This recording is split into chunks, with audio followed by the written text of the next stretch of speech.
Welcome back to Aether Race. This is week 149, I want to say. Day 1, beginning of Chaos Season.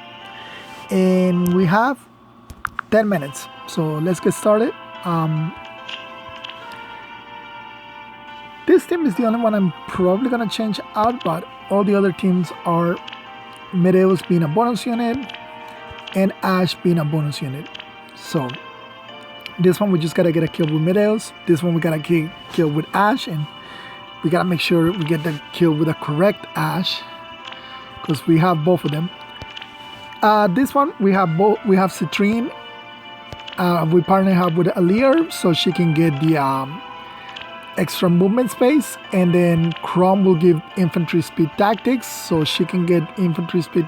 She can get speed tactics and for no follow up, and then everybody gets no follow up. This team we just gotta get our kill with her, and we have Fjorm and of course Brodia.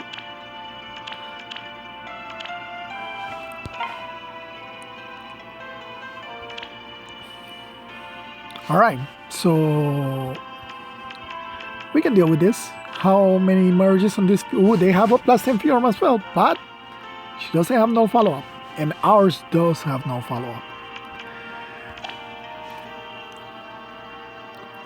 We could go with Citrine as well. AoE is Fjorm's big weakness, but Citrine is green, so that could be problematic.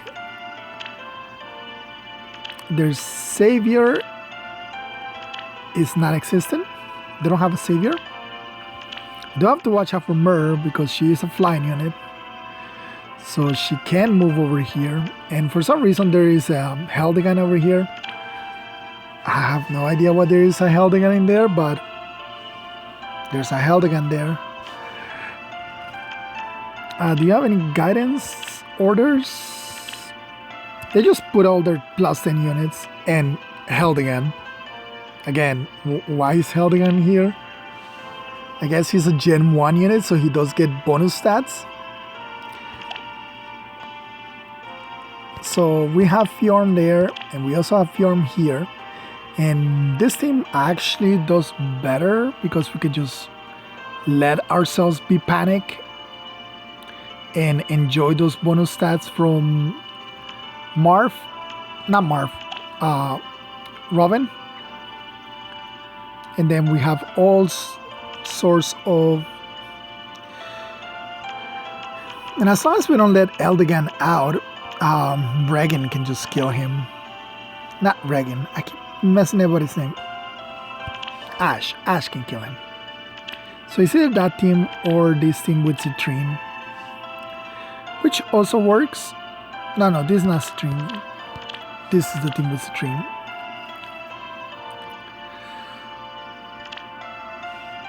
Yeah, there it is, a +10 Fjorm, so I think I have to answer in kind.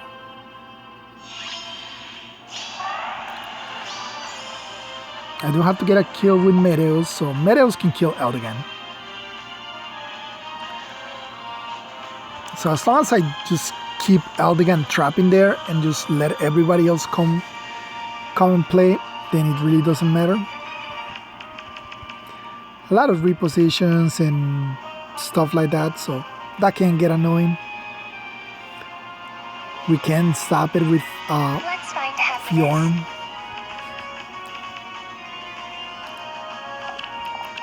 But for right now,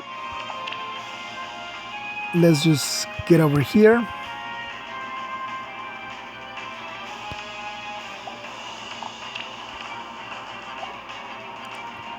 So I can reposition you, and put you over here.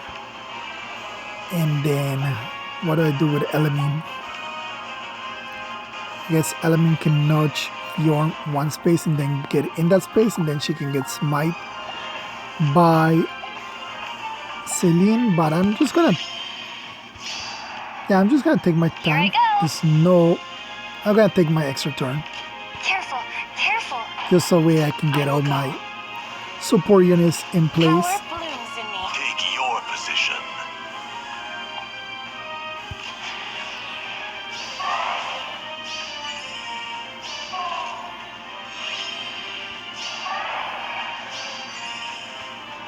Alright, so I think it's best over here then.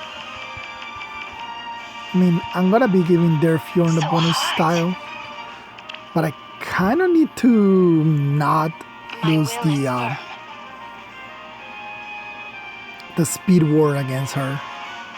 Although debuffs get nullified by Bride of Fjorn, neutralizes penalties, so that is something else that I can just ignore.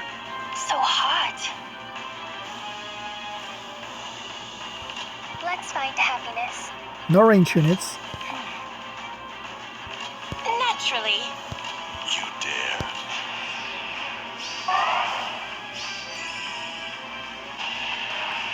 So yeah, I ignore debuffs. Bloody dragon. I am giving them the defense style, which again could be annoying. Especially with all these repositions and stuff that they have. Here I go.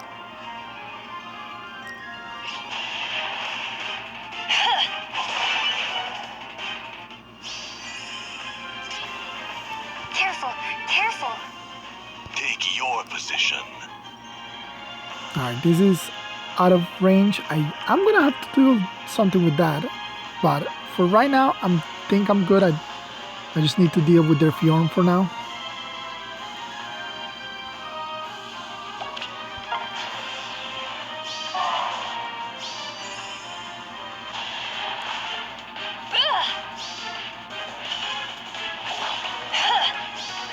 Yeah, not doubling her didn't turn out to be a problem. I thought that was gonna be a problem, but oh well.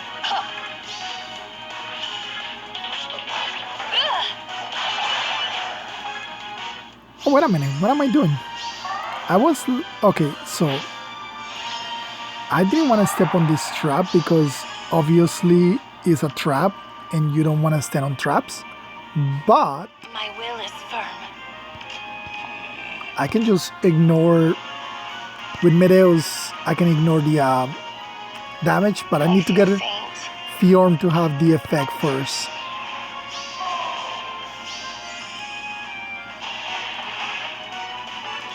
Alright, so she has Negating Fang, so the first hit will just both receive less damage.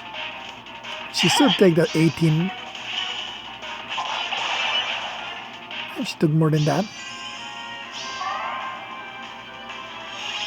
Alright. Let's find happiness. So yeah. We were counting on that. Power blooms in me. Alright, so now I just need to get over here. So hot. My will is firm. I will go. You dare.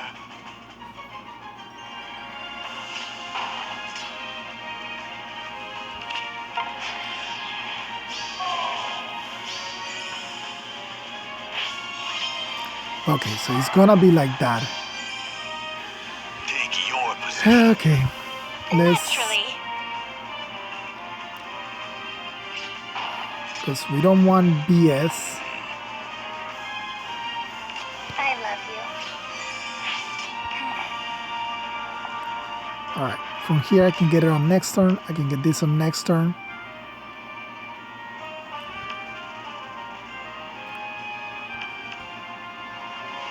Here I go. In fact, I feel we'll safe. go over here. What turn is it? Turn 6. Okay. 1, 2, 3. Can Medeos deal with Amelia?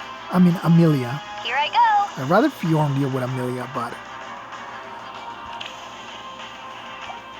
So hot. 1, 2, 3. I guess I can chip her down if I need to. With Celine and Medeos. Medeos gets a guaranteed follow-up attack, right? For initiates combat, it's our turn to focus.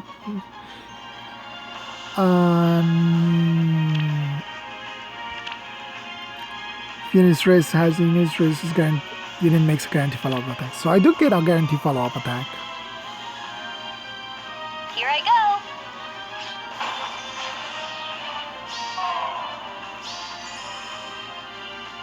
Yeah, the BS. I hate that. I so hate that. I will go. My will is firm.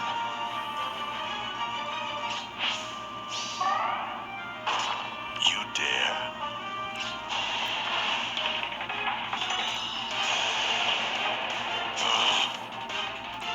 All right. For peace.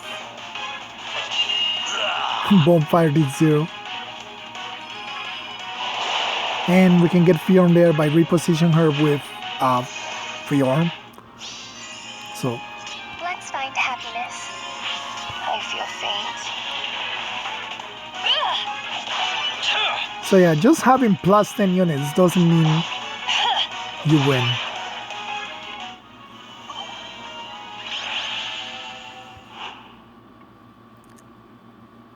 Says the guy who just used a plus 10 Fjorn, but yeah, okay, so we did get our bonus skill 440. Basically, the only reason why it went down so long is because of the bonus skill.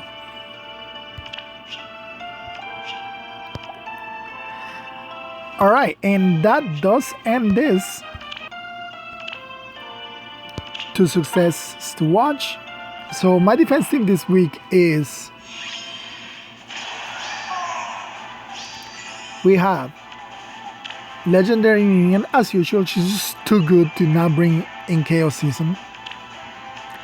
Cephia, because why not? She's a bonus unit. Ymir, because she is an excellent mage tank. Diamond, because he's a bonus unit. We gave him Deflect Magic since he doesn't have any kind of this encounter. This should at least help him survive, like getting double tap by any ranged unit, especially like a Brave Effect or something like that. Freyr, because he is annoying to kill as hell. And Meteos, because he's a bonus unit. They have this plus 10 Effie, fully kitted, Arcane Downfall, Byrlastra, Distance Attack Speed Solo, Close Call, Joint Distant Guard, Attack Speed Form. At Speed Defense Form. For Mortis, a plus 9 for Mortis. They got the Goat, Ash, who's the bonus unit. And on plus 10, Attack Speed Hexblade, Special Spiral. Alright, so just bait the Goat with the Goat. Mine is not transformed, so they do get the better effects on them. And there's those 41 damage on the dot, which means we survive because we have damage reduction, which lets Ninian do Ninian stuff. And this time it's my turn to do exact damage. And unfortunately for them, doesn't have any damage reduction, so.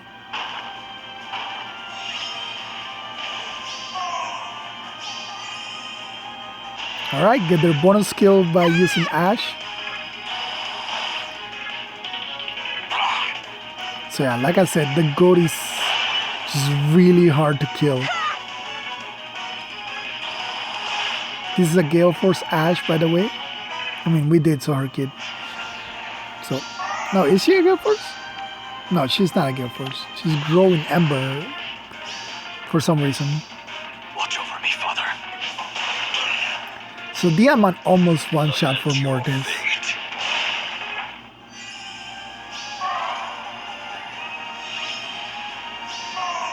And from here on, is therefore Mortis doing pretty much all the work that needs to be done.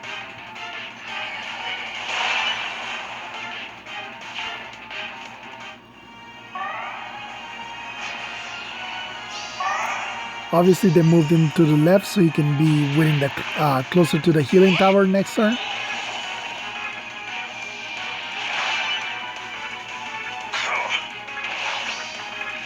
Wail and tremble in grief. Miracle. And like I said, 4 Mortis just by shutting down my units, that's pretty much how he's surviving.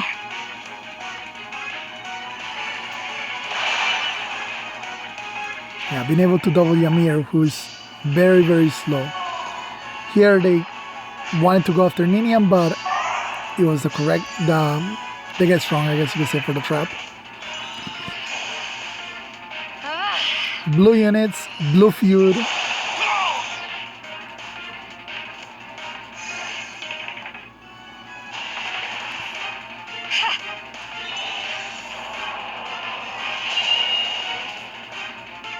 And yeah, that's it. Keep shutting down my units, but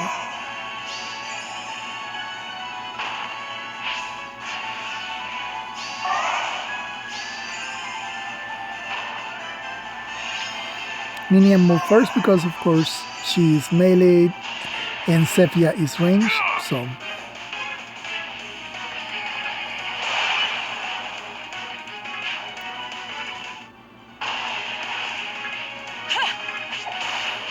yeah, Ninian has no defenses.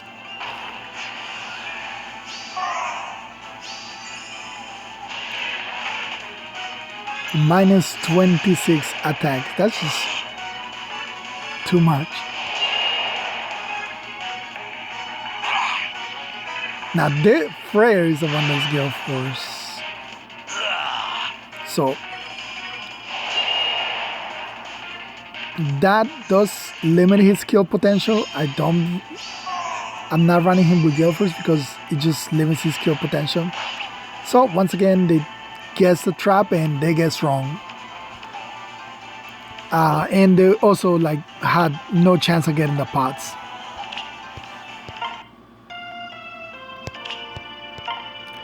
We have the doctor here.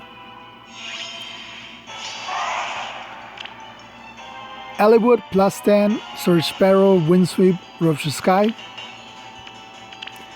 Karel with Arcane Eleuthir, Barlastra, Distance Speed Solo, Close Call, Time Pulse, Mystic Boost.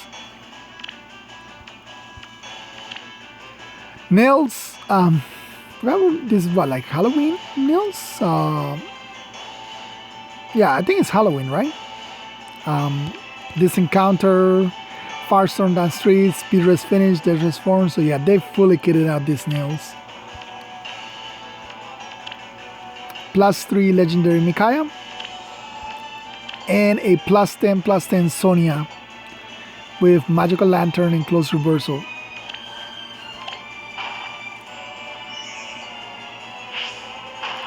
So you just saw what Micaiah did that there. So keep that in mind because that actually becomes important. So they're trying to bait out Ymir. But yeah.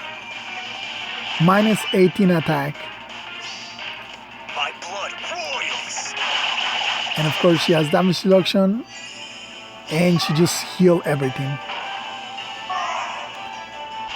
So like I said, that's why I said keep that in mind, because if they had not broken that, then Diamond would not have been able to hit it twice, and then he wouldn't have been able to do what he just did.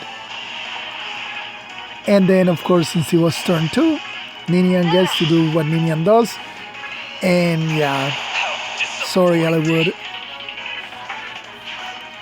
but Ninian decided to go another way.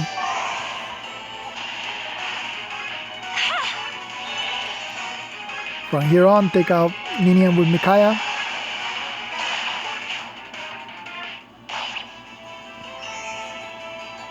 And that's it. They kind of don't have a way to get rid of Diamond, or even less Freyr. So, yeah. I don't know. Maybe Micaiah could have taken out Freyr. But yeah, Sonia wasn't able to take out Diamond. I think that was their plan. Get Diamond over here, get Sonya over here, then Thanks, Sephia. Alright, so finally, the moment of truth is here because Choose Legends has arrived.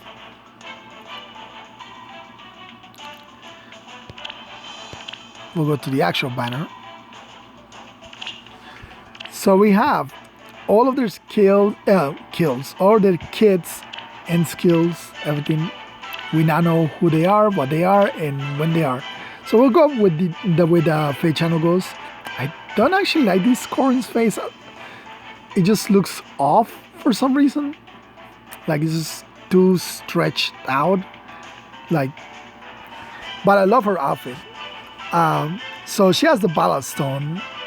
She is an armor. So this is the first armored Corrin. All the other Corrins that are dragons are infantry. Of course, she does have her Ninja, which is a cavalry, and her Summer, which is a flyer. But all the other ones are dragons, infantry. But this one is an armored dragon. She does have armor flow. She comes with a new skill called Counter Roar and attack speed far save. So her weapon, Ballast Stone, it has Slain effect. And she introduces a new kind of things, which I think this is going to become more prevalent. Probably not like right off the bat, but we will get more Divine Bane skills. So this one is Divine Bane Stone, and if you all, by now you should have all watched the Fate channel. So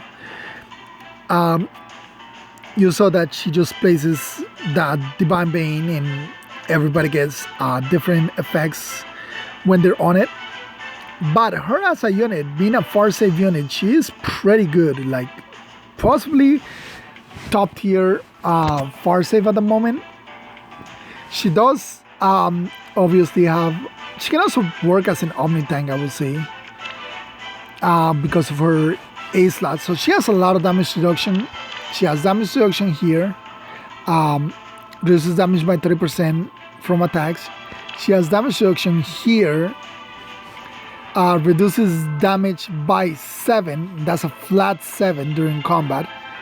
And the Counter Roar also has damage reduction. So reduces damage from foe's first attack by 30. She has full null follow-up. So that's why, even though it's only the first hit,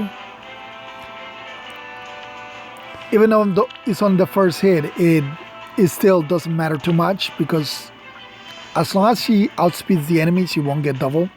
Now she'll obviously, brave effects are still a thing that we have to deal with, but this does work on brave effects because it says unit attacks twice. It means the first and second strike. So she does get the 30% damage on both hits of a brave effect. Obviously, armor flow, more damage reduction. So she is all about that damage reduction in her weapon, in her A slot, in her B slot, in her special. She's basically kind of like an Aleer, but dragon in armor with far save. Then we have Soren, which is a very interesting unit. So he comes with a new special flare, which I don't know what are the requirements for it, but since it is a boosting by rest, so it could be Glacis or Iceberg. However, because it works on the full stats, it may not be, because it takes 60% of those rests if he's above 70%, and if he's below 70% health, then it'll only take boosted by 40%, and he'll restore 30% of his maximum HP. So very interesting. Special is a 3-turn special because for his weapon he does have Slain, Ostar +6, and the new effect Assigned Decoyed, which can turn any unit into not a far save tank, just a safe unit. So you can turn armor units without it into armor units. So like if you run Summer Edgar, which usually doesn't want to run a far save, she just runs her mobility skill, so she can come back and become a near save. Turns melee weapons into near saves, ranged weapons into far saves. And there's two ways to activate it, obviously. Like, you can make it a support partner, or whoever is the highest units with the highest def, which is really good because sometimes, say you want to turn in a unit into a save tank, like a Summer Fjorm. Summer Fjorm doesn't have the highest of defenses, but if you wanted to turn her into a save tank, a near save tank, then you can choose her in case you have somebody else in your team who has higher defense. Like, for example, say you're running Ashe. Ashe has high defense and she may have more than your Fjorm. I don't know if she does, but something like that. Or Asker or whatever, right? So you can choose who it's going to be, or you can just try to have a range unit and a melee unit with the same exact defense stats. So they'll both get the effect, and then they'll both act as two save units while being either flyer or melee. Like, flyer units can be stupidly strong because of guard bearing. So you can make like someone like Har a near range tank. And the beauty about it is that he can near save units who are on mountainous terrains. So that would be a good thing about like certain tanks, flyer save tanks, that they can go onto uninhabited terrain. So like Altina, if you want to make her a save tank, then she can go on mountainous terrain, something like that. His rare talent unit is Ostad +7, and then he gets special cooldowns. -X, he can get a brave effect if his res is higher than the enemy's res. So he's all about that res, but also the enemy's res. So with flare, which is very interesting. But obviously, the assigned decode is what will make Sorin. Yeah, we have Gullibig next. She comes with Flame Sparrow, a brand new inheritable skill, which is also a Divine Bane skill, but this one is Divine Bane Flame. Corin has Divine Bane Earth, so I'm assuming wind and water are the two, or wind and ice, since water's not. I don't know, we do have water season, so it can be wind and water. This one, it inflicts damage on enemies, and unlike out of combat damage, this is in combat damage before you attack, so it cannot be negated by on guard, because on guard is for out of combat damage. But herself, she has Canto 1, and of course she has the just like the base Gullwig, that she can just attack and then Gale Force and then attack again. However, she does inflict a cooldown of 2 turns, so sort of like Legendary Ninian. And finally, we have Robin, which is a very interesting unit as well. He has Ignis and attack speed finish. He comes with a new skill, Gambit 4, which is in speed defense -4, damage reductions against AoEs, and special cooldown -2. If you don't have as long as you don't have either a brave effect or a slain effect, you'll get a cooldown -2. If you have slain or brave, you get cooldown -1. So his weapon gives him +4 attacks, damage reduction, tempo, and it only works, and it has an effect that only works with Bonfire, Ignis, and Growing Wind, which is their prerequisite for Bonfire and Ignis. In which if he activates those specials, he'll get calculate foes adapted damage. So that's pretty interesting. You're kind of locked into that if you want to get his if you want to get the adapted damage, you're locked into Ignis or Bonfire. You're not going to be using Growing Wind, but he also has Tip the Scales, which gives you Rally Spectrum. Rally Spectrum giving you All-Stat +5 and allowing you to get the special cooldowns before combat, similar to Kid Ike, that when he's in combat, he double charges his attack before attacking. Well, this was only in X+1. And he himself can teleport to 5 spaces within teleport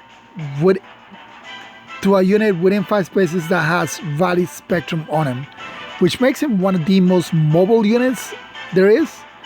Not the fastest unit at 48, so he's not quite God Sword material, like tip of the scale, but 48 is still really good. Like if we look at Fjorm, obviously take away 5 from this and then take away an extra 3, so take away 8 and it puts her at 49 speed for a unmerged Fjorm. So 48, like I said, is still pretty good actually. And plus he does get tons of stats, so he is kind of like a God Sword, just not a dodge tank. Yeah, not like a dodge a Omni tank God Sword, but still sort of like a God Sword. Very interesting unit. Mostly, what I do like about him is all 4 of them do have support.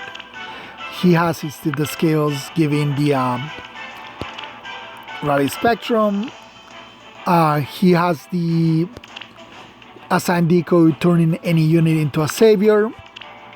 She has the Divine Bane, making sure to reduce damage taken and giving the +6 stats. And Gullywig, her unique skill is what lets her attack twice. So if there's a unit that is a little selfish, it would be her. She's the more to herself, like attack, but she is good for hit and run. She does have Flare Sparrow, we does have Divine Bane, but that's an inheritable skill. So out of all of 4 of them, she's the only one that has less support, but nevertheless, they're all really good. Very interesting set of units. For free unit, you're not, anyone you want to pick is literally really good. Like I said, the first 3 do have a support effect, although Correns is more when she attacks. So if you use one unit for support, purely for support, Corrin and Robin do have a little more for support. Gullywig is really good for if you want to hit and run, and of course you can't go wrong with a save tank. And that is that. We'll be summoning on this banner, so just stay tuned for that. I'm not gonna upload all the videos from last week, just so I don't have to delay this one so much, but I might put all 7 days into one video, cut them up just the battling stuff, and then upload that. But I've done it, so we'll see what happens. But until then, thank you for watching. I'll see you next time. Bye.